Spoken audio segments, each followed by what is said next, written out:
don't date someone that you wouldn't allow your daughter to date. So always ask yourself that when you're in a relationship. And if you're experiencing things in that relationship, ask yourself, would you be okay if someone did that to your daughter, or if someone treated your daughter like that? And if the answer is no, then you should not be in that relationship with that person.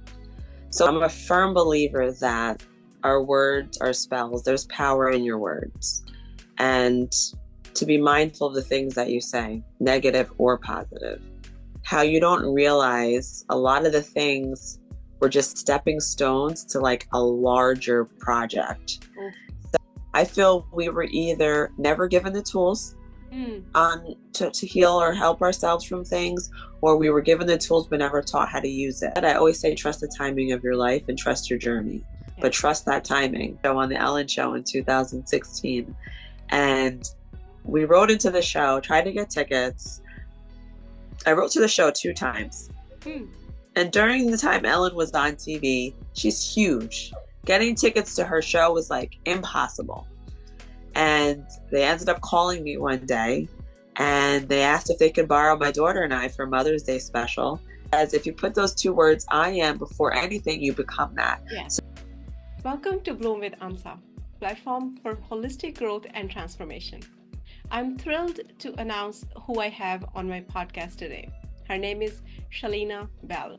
Shalina is a force of nature. She's an inspirational woman, speaker, she's a writer, and she has her daily ritual where she shares inspirational quotes for everyone to get inspired and live an abundant, happy life. I'm so thrilled to invite her into this conversation and explore her journey, what inspired her, what motivated her, and even more important, what is keeping her motivated. Welcome, Shalina, and thank you so much for taking the time to speak with us here today. I loved your background. I love how you are looking with that background. It's so beautiful. Thank you. I'm manifesting right now. Oh, that's beautiful. Wow. Thank you for that reminder. We are all manifesting all the time. We just have to be conscious of that. So I love how you started this conversation. So I would ask you my first signature question, which is, what is your definition of word bloom? So when I think of, first of all, thank you for having me. And it's a pleasure to be on here. And I would say that my definition of bloom, or I can also use it as a derivative of something that blossomed. For me, I would say something that sprouted from one thing that grew into something even more beautiful, larger than what it originated as. Something that evolved. I guess I would say bloom and evolve for me would kind of go hand in hand. If you're evolving, you're growing, and usually it's a positive thing. So when you're blooming, I would say you're growing to something even more positive, more beautiful. Yes. And we are all blooming throughout our lives. We just have to be conscious. Thank you so much for such a beautiful definition of the word bloom, which is so near and dear to my heart. So now I would want for you to please tell our listeners what this conversation is going to be about and what they will take away from it and how they will benefit from this conversation. So I feel that my purpose, and that's me speaking for myself, I feel like my purpose is to make everyone feel seen. Anyone I come in contact with, to make them feel seen, because I truly believe at the end of the day, everyone wants to feel that. And to also inspire and motivate people to heal and to work on themselves and to love on themselves, and to do that first and foremost, self-love, and to work and do the work. And what does that exactly mean? And just anything that I can positively do to influence and motivate anyone to become a better version of themselves. Not only them, but myself as well. But to also see that we're all the same and that the only thing that's different is our journey. But if you hear my story and you hear the things that I've experienced or have gone through, or just give some enlightenment onto the fact that we all go through things, and I call them the 3 T's. We all go through our tests, trials, and tribulations in life, and just to keep going, to inspire you to keep going and to want better for yourself. So I hope I get that message out today. Wow, this is a powerful message, and I want you to unpack it for us, please. So I talk a little bit about the three T's. So I like to use an analogy as the three T's as our tests, trials, and tribulations. I like to say the T's, let's say the tests are baking a cake. So we need butter, and we need milk, and we need eggs, and we need flour. So the main ingredients, if you mix all those things together, put it in the oven, that's how you're going to get your final product. It will bloom and blossom into a cake. But a lot of the times we're missing one of those ingredients, or we don't understand how come we forgot the eggs. And I like to attribute that to the things that we go through in life, that, okay, why didn't it work out this way? Or maybe because you were missing one of the ingredients, or maybe because you didn't let everything sit together in that oven long enough for things to happen the way they were supposed to, because we weren't taught how to process things or how to deal with things, or the fact that we're all going to go through things, and it all at the end, I truly believe, is to make us better. And things that happen don't happen to us, it happens for us. So those three T's we all are going through, we're going to need all those ingredients to basically become that final person of who we were meant to be. So I strongly feel that everything we go through is a part of our journey to help us become that better version of ourselves. So I look forward to evolving and seeing where this journey takes me. I can't wait to see how far, and we're here now talking, so it's already, I've been in that oven a little bit longer, and I didn't take it out earlier, and I'm still cooking. So I can't wait to see where it takes us. Wow, that's such a wonderful but simple analogy that you've given here, right? That anybody and everybody can understand. Yeah. Okay, we want to bake a cake, and we need ingredients. We need to understand how the timing. How did you come up, or how did you figure out what is your purpose in life, or have you yet? Oh, that's a great question. So I went through chronic pain for 20 years, since I was 20 years old. I developed something called fibroid tumors, which were non-cancerous tumors, thank God. And I asked all the time, what was the purpose of me going through that? I was 20 years old, they found the tumors, but the pain was so chronic that there were times that my teeth were chattering like I was freezing, but it was my nervous system reacting to my body being in such severe pain. And then 20 years ago, doctors didn't really know what to do about it or how to help me. So you're always questioning, why am I going through this? What's the purpose of this? And then all of that gave me a whole different perspective of what the importance of being healthy is. And that already shifted me into appreciating people that weren't in pain all the time, people that could live their lives and not be in pain and still enjoy things. And during that time period, my mom suddenly passed away, wasn't sick, happened out of nowhere. And that also was another stepping stool, I would say, in my journey of, okay, I'm going to throw some hard things at you, and you're going to have to not only process it, but I'm telling you that these things are going to help hugely into the person that you're going to be becoming in a few years from this. And I think that was when the shift happened for me, between my mom and these tumors and being in pain all the time. I became I've always been a very soft-spoken, mellow, cool, calm, collective person. That just, I think, heightened it. And then as it heightened it, I've also learned that me being around people, my energy, people would feel more calmer and more safer. And if I spoke to them, it would change the way they felt if they were having a bad day. So that's when I started to realize, like, I think my purpose here is to help heal people, and not just heal myself, because I'm still doing the work to heal from things that I didn't even know I needed to heal from. So as much as me preaching to people the importance of healing and doing the work, I'm also taking my own advice and things that trigger me. I'm like, wow, triggers are there for a reason. When you're triggered by something, that's just letting you know you still have some more work to do. So once again, I'm not perfect. I have my own test trials and tribulations that I go through. I still deal with. But that was my pivotal moment where I realized there's something about you and your voice and the energy and presence that you bring that I felt like this was your gift. It's a gift that I have. And it was until I would say my 20s that I started to have like an eye-opening awakening about it. And then COVID happened. And at the time, I was inspired to start exercising. And I said, you know what, I'm going to exercise and I'm going to record my exercises and I'm going to post them on my Instagram. And it was something for myself to be accountable because that way I could be consistent about it.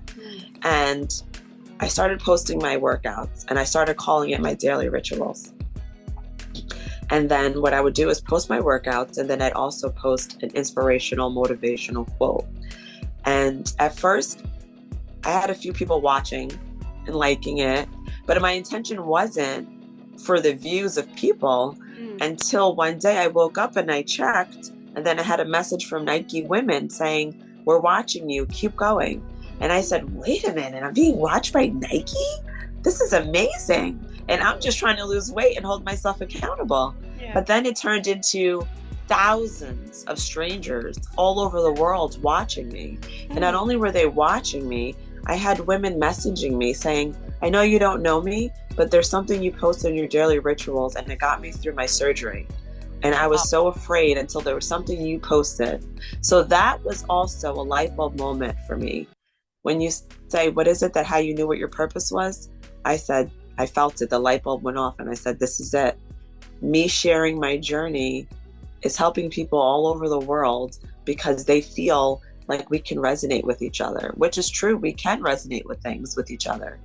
And that's when I said, I can help so much more on a larger spectrum if I share my journey. And that's how I realized my purpose was to be a light for other people. Wow.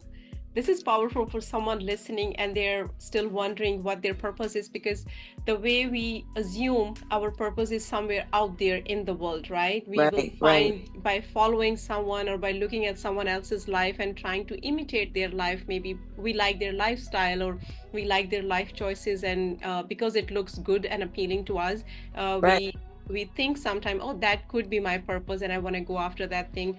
But your journey shows me that how you go inside and you take inspiration from your personal experiences, and that's where you figure out what your purpose is. You could have been just simply miserable and thinking, being in self-pity and thinking like, oh my gosh, why this pain, why it's happening to me, why me? Right.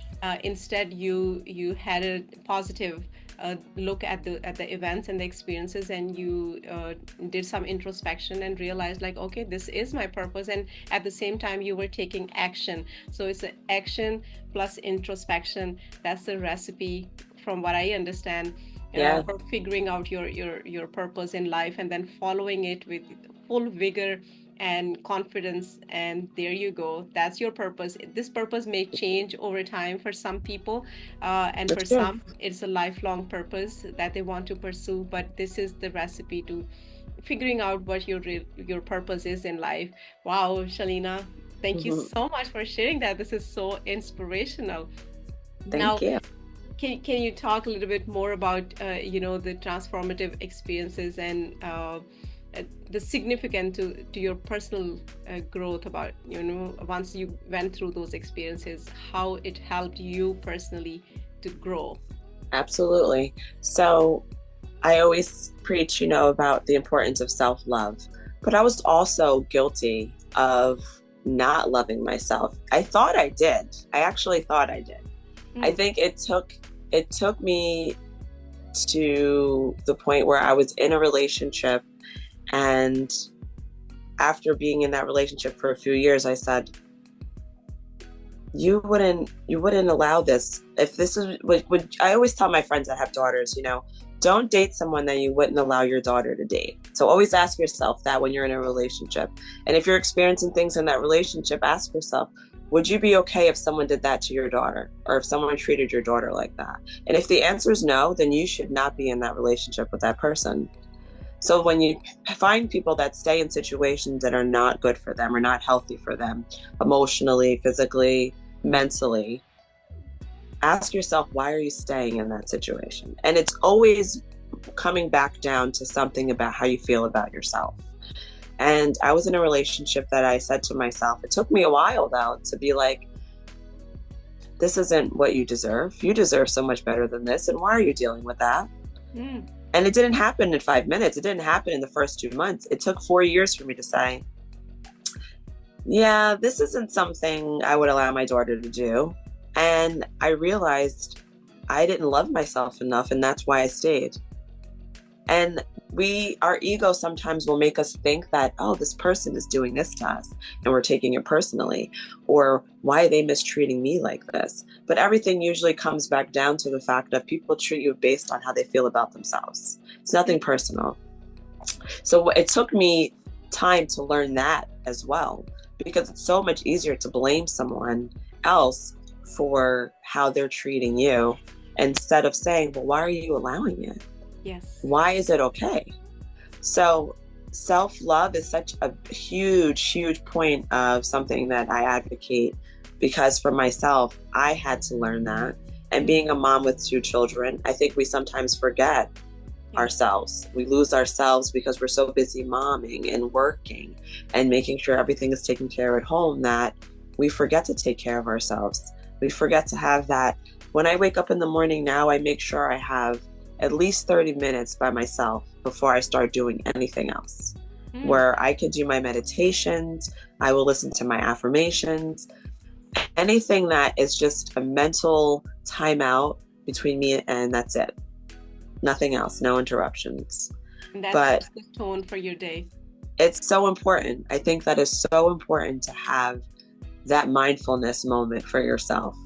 Whether you choose to do it in the morning, sometimes I used to love to sit in my car before I walked into my house.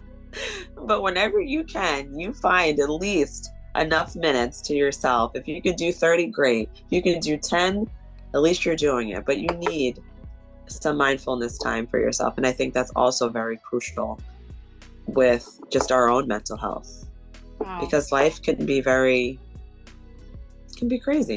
It can life, be, life. yes. It can be very hectic and stressful and overwhelming. And yes, we need that. So my journey of learning self-love, it took a while to get. I'm 44 now, and it still took me years. Just a couple of years ago, it took me to say, nope, this isn't good. This isn't what you deserve. You deserve so much better than that. Wow. So people could look at me and think, oh, she gets all these things and she's working, everything works out for her and she's always so lucky. But no one sees, like, no, I'm still growing. I'm still blooming. You are. I am. I'm still blooming. And I'm not ashamed to say that.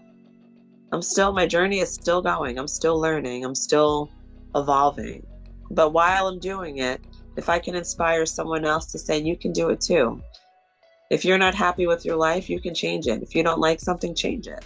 If you can't change it, change the way you look at it. That is the first step, if you don't like something, yeah, the way you look at it. Exactly.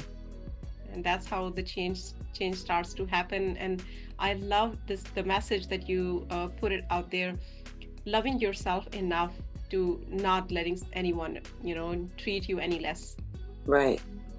So we have to cultivate that within ourselves, because the society teaches us, that sacrifice, like it's okay.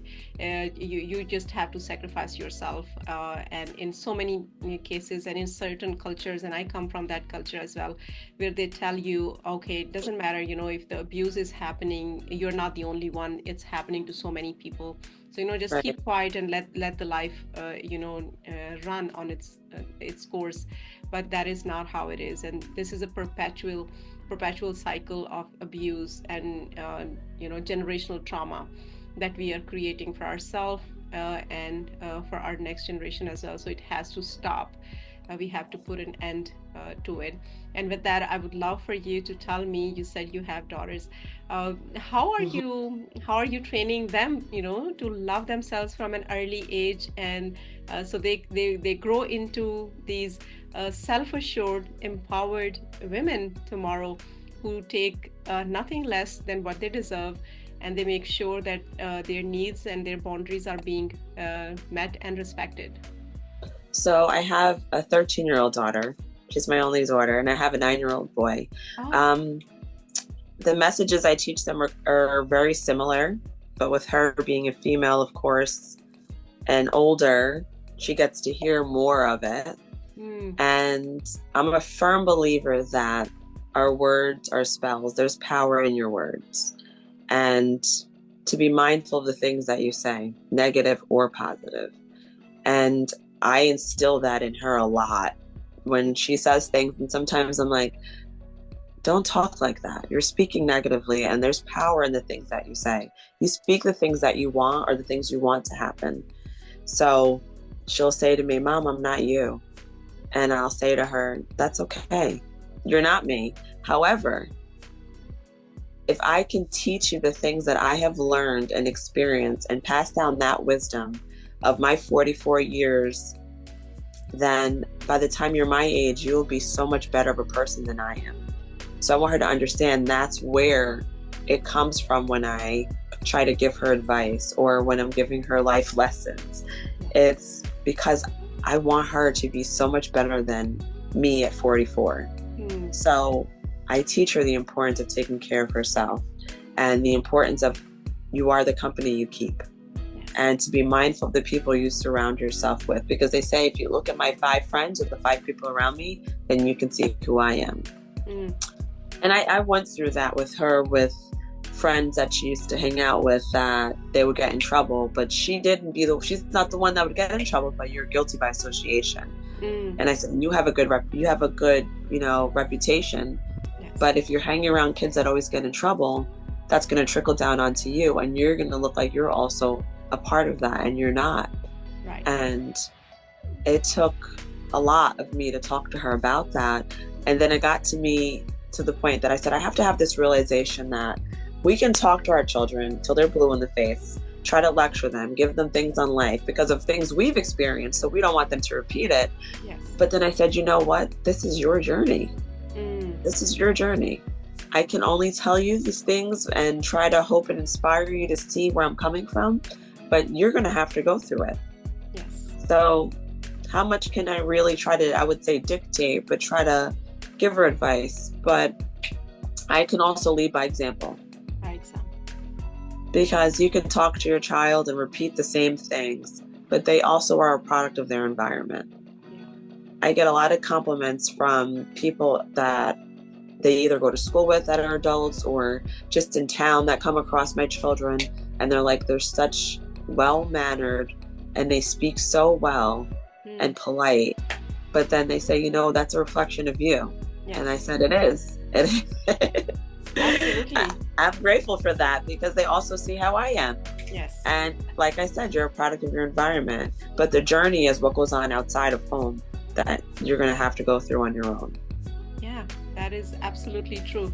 Our children are a reflection of ourselves, and I speak from the collective perspective that we should, as a society, take the responsibility of raising good children, because those children are not just our reflection but our future as well. So you have to decide what kind of world you want to live in or grow old, because these are the children who are the leaders of tomorrow, and they will be leading the world, whether it's in their feminine power or in their masculine capacity. So we have to really pay attention what kind of generation we are raising and what kind of leaders we are raising as individuals and as collective, if we are teachers in the school. And I know you are, and I would love to know more about that. So that's absolutely, it resonates very deeply with me as well. The other thing that you mentioned, and I would love to expand a little bit on that, is speaking the words, right? Because I see it in a way that the words that we speak, who is the person who's listening those words the first before it reaches anyone else's ears, right? It's right. us. It's We us are too. listening to our words before anyone else. So they are shaping our perspective and our reality. And on the spiritual level, I also believe firmly that our thoughts manifest into our physical reality. So Absolutely. the thoughts that Absolutely. you have, the words that you speak, they are creating your reality, and Right. your environment is a direct reflection of who you are, what you think. So we have to be very mindful about the words that we speak and the thoughts that we think. That's it. I would love to go further and ask you about your experience as a teacher and how you are, being a light in that area Yes. of your life. So I am a para educator for pre-K, and I love my job. And it's funny because I was in pre-K this is my second year in pre-K. Before that, I was in kindergarten. And when I transitioned, I had so many people say to me, Miss Bell, like, how are you doing in pre-K? And I was like, what do you mean? Like, they make it seem like it's such like a scary, overwhelming thing. But for me, I'm like, I get to play every day Yes. with these little souls who eyes light up when I walk into the classroom every day. And to me, I don't feel like it's a job. So I talk a lot about, the importance of healing our inner child, right? So now if you think about it, I'm working with everyone's inner child every day. So I'm not working with the adults yet because they're still only 4 and 5. So this is basically when things have started for most of the adults, right? This is around the age when we started to learn trauma or go through things. So I feel like if I have that gift of being able to go to a place every day with like 13 little children, and they all get excited, they all get to feel safe and seen and loved and heard by my presence of being there, then I feel like maybe I can change the trajectory of some of the choices that they make in life because they have that contrast. They can say when they're adults, this doesn't feel like love and I don't feel safe, because I felt that when I had Miss Bell when I was little. Oh. So in a way, it's ironic that I talk so much about healing someone at this level, but I'm actually coming into their lives to help them maybe not have to heal from something when they're older, or to be not experience things that they probably would have experienced if we never crossed paths. So it's not so much a job for me. I feel like I get to live in my purpose of making other people feel safe and seen and loved. And that way they won't accept relationships or friendships that don't give them that feeling of feeling safe or feeling like they're not treated the right way, because they can say, I know what that felt like. So I think it's a blessing that I get to do it every day. They are so lucky to have you as their teacher in their life, and I'm sure they will grow up, better human beings and really knowing what what love looks like and what it feels like. And they can feel, and I truly believe children can sense when someone is genuine. Absolutely. And that is what I think they all feel from me. And it's so funny, Ansa. I can be, for example, today my son had a birthday party this morning, and everywhere I go, little children will see me and they start staring at me. And today I had a mom say to me, this little boy is staring at you. And I said, it's everywhere I go. And I feel like I always make a joke and I say, I think they can see my wings, because everywhere I go, babies and children stare at me and smile. Right. And I always joke and say, I don't know if it's the wings they can see, or maybe they can see my inner child. And who knows? But I truly believe children and animals are very in tune. Happy birthday to your son. Oh, thank you. Of course. It just warms my heart, to have a teacher. And I go back to my days, right? When I was little and I was in school, and I'm sure, we all can relate to this experience. If we had a teacher who really saw you, you felt so much better about yourself, and your day was always bright, because this person who is an adult, they are in control, they are in charge, they know life better than we do, and they see me. That means I am something, I am somebody. and you grow up being this confident human being, that believes in love, that believes in compassion and empathy for others too, and you treat others just like that because you, as Right. you said earlier, you have tasted the feelings, right? Yes. You know what Yes. it looks like, what it feels Yeah. like, and you want to create that ripple effect in other people's life. This Yeah. is so powerful. Mm, I thank would you. also love to know, what do you talk about in your book? What is your book about? Ooh, so my book is actually called Don't Worry, Inner Child, We Got This. Mm, And it's a story about my perspective of love, loss, and growth of my journey. I, talk about things that I experienced growing up as a child and how you don't realize a lot of the things were just stepping stones to like a larger project. oh, So, for example, when I was little, like schools, they would have book fairs yes. and your parents would send you to school with money so you can buy books. But I always was drawn and purchased books about extrasensory perception and telepathy. And I would bring them home and I'd be so excited to share them with my dad. Mm, And I never thought about it when I was younger of like, why is this child into things like this? Why was I drawn into sensing things on a deeper level? Why was I so drawn to spirituality? Because I grew up in a house where my family went to a Baptist church, but for some reason I was drawn to these things. And as I started to get older, I noticed my dad was very gifted and in tune to things. So he would tell us how he would always have dreams and premonitions. And then I noticed that I also would dream, and it was never on the same level as my dad. I feel like we all have that intuition of a gift, but I think some of us have it stronger than others. Some of mm, us have a different form of that gift. And right. then I think the others are the ones that block it because I believe people fear what they don't understand. Yes. So they block it. I never blocked it. And I Mm, grew up in a house where it was our norm. So nothing ever clouded that for me. So as I got older, it got stronger. And it was at the point where women would be pregnant and they would quiz me at my job when I worked at a restaurant and ask me what the gender of the baby was. So I can look at her, and just as looking at a woman that's pregnant, I could see it in here. She's having a girl or a boy, and I would see the word. And I was always right. So they would quiz me. My coworkers think it was fun. Like, okay, what do you think they're having? And never wrong. So that's just like a tidbit of some of the things to kind of describe where I grew up and how I grew up. Um, I also discuss a lot about my adversities with alcohol and growing up around a mom who drank. And it kind of turned me off from alcohol, from seeing things. And I still never thought about, as a child or a teenager, even younger, a young adult, that people have a lot of escape tools. And I talk a lot in my book about the different kinds of tools people use to escape from life and from stresses. And also I learned that escape is not so much from just everyday stress of life.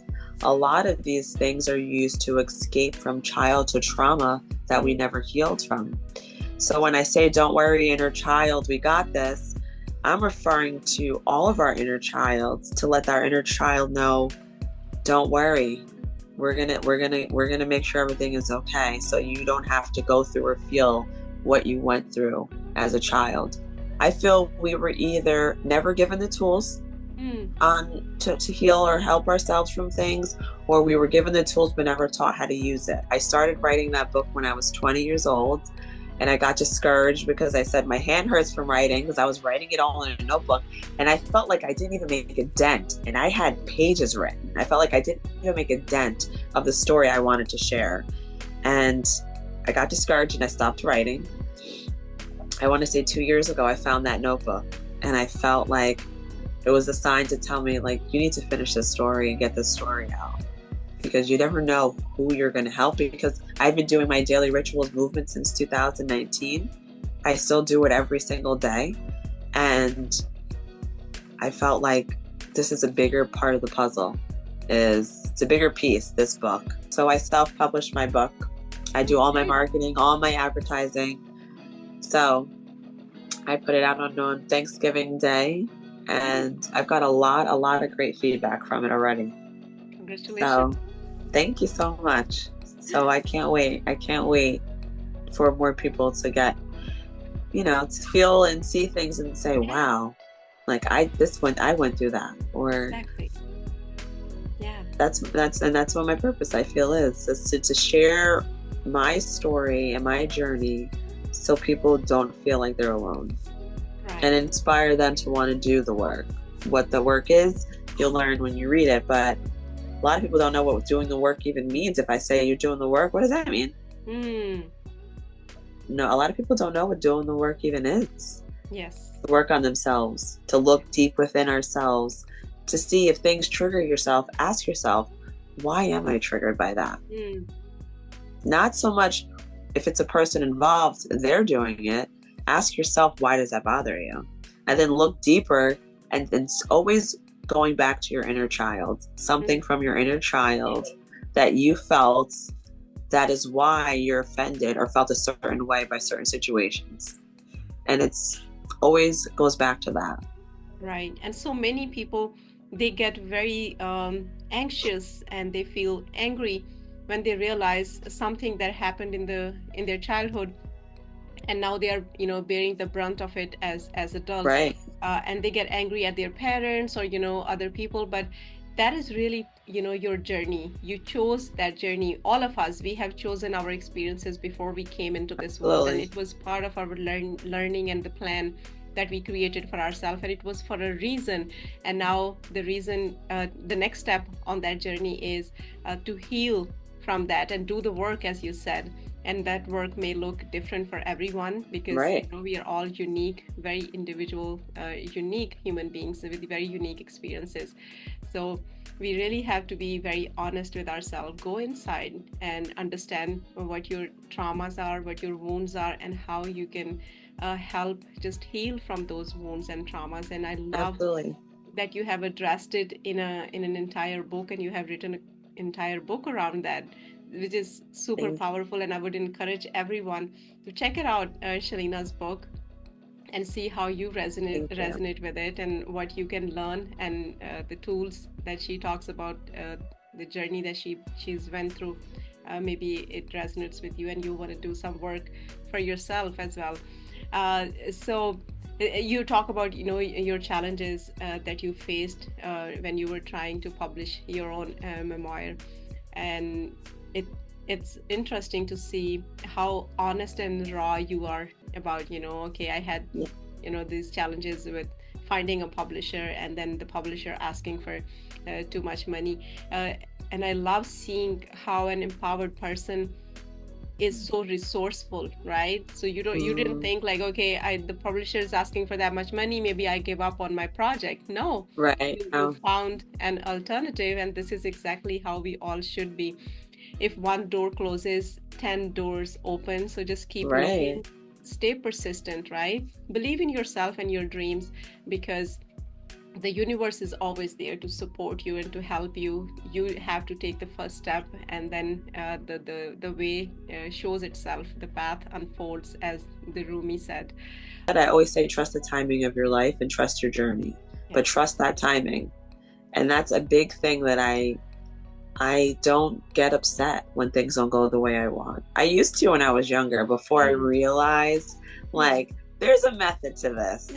You realize things don't happen to you and for you, and you actually think that every time something doesn't work out the way you want it, you find yourself being just like, okay, oh, this didn't work out, wasn't supposed to, and I'm okay with that.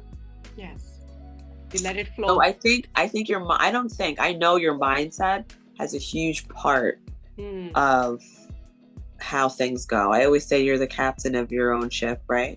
Yes. And you're the master of your fate. So you're the one that has control and power, and everything in life is a choice. So you can choose. We like to say, think of it as like a radio station, Say I'm waking up in this morning, I didn't sleep that well last night. I'm not really excited to get my day going because I'm tired. So that radio station, you can change that and change it to a station of music that you like, right? Absolutely. So I feel like you can apply that to yourself every day. If you're feeling sad or you're not in a good mood, change the radio station. Change it to something that you like that is the complete opposite of that. I'm not listening to that station today. It's a choice. So on the Ellen show in 2016, and we wrote into the show, tried to get tickets. I wrote to the show 2 times. And during the time Ellen was on TV, she's huge. Getting tickets to her show was like impossible. And they ended up calling me one day and they asked if they could borrow my daughter and I for Mother's Day special. And they flew us out within hours to California. And we were on stage with her, not in the audience. My daughter said to me, we were watching every day while I was on maternity leave with my son. And that was our little bonding thing, to watch the show, because Ellen always gave away money or houses or cars to people in need. So I wanted my daughter to see what people look like besides me that do good things for others. So I want her to see that. So she would ask me every day, Mom, when are we going? I want to go. When are we going to her show? And I'd say, I'm working on it. And she says, but Mom, when we go, I don't want to sit in the audience. I want to sit on the stage next to her. So I said, okay. So I'm working on it. And I at the time I was reading a book by Joel Osteen called The Power of I Am. And in the book, he says, if you put those 2 words, I am, before anything, you become that. Yeah. So I would recite to myself, I am going to Ellen. I am going to Ellen. I am. And Ellen called me. And they flew us out the next day to the show for the Mother's Day special. Not only were we on the show, we weren't in the audience, and we were on the couch next to her. And she gave me a card. Wow. So I say all of that to say, when Ellen asked my daughter a question on the show, she says to her, I heard you guys were trying to get in the show for a long time, and you wrote to the show. And my daughter says, yeah, we never gave up. So if I were to leave a message at the end of this show, it would be, never give up. What a powerful story of manifestation. You manifested your dream reality. And there it is forever. Yeah, this is powerful for anyone and everybody, basically, because we have this innate power. We are born with this power. We are very powerful creators. And as I said earlier, we create our own reality. All you have to do is believe in your own power and use that power for your well-being, instead of using it for negative chatter to bring yourself down. Don't work against your dreams. Work on your dreams and believe in the power of your word and your thoughts. And the universe is always there, to help you manifest your dream reality. Shalina, I cannot thank you enough for being on my podcast and sharing your time so generously with us. Thanks to your daughter who helped you in the preparation. I want to thank her as well. With that, I would say thank you so much for staying with us for this conversation. I hope you enjoyed it just as much as I did. And if you already haven't subscribed to my YouTube channel, please subscribe. Give us a thumbs up for this video, this episode, if you liked it, and press the bell icon so all the future videos can get to you. Keep chasing your dreams and live with passion.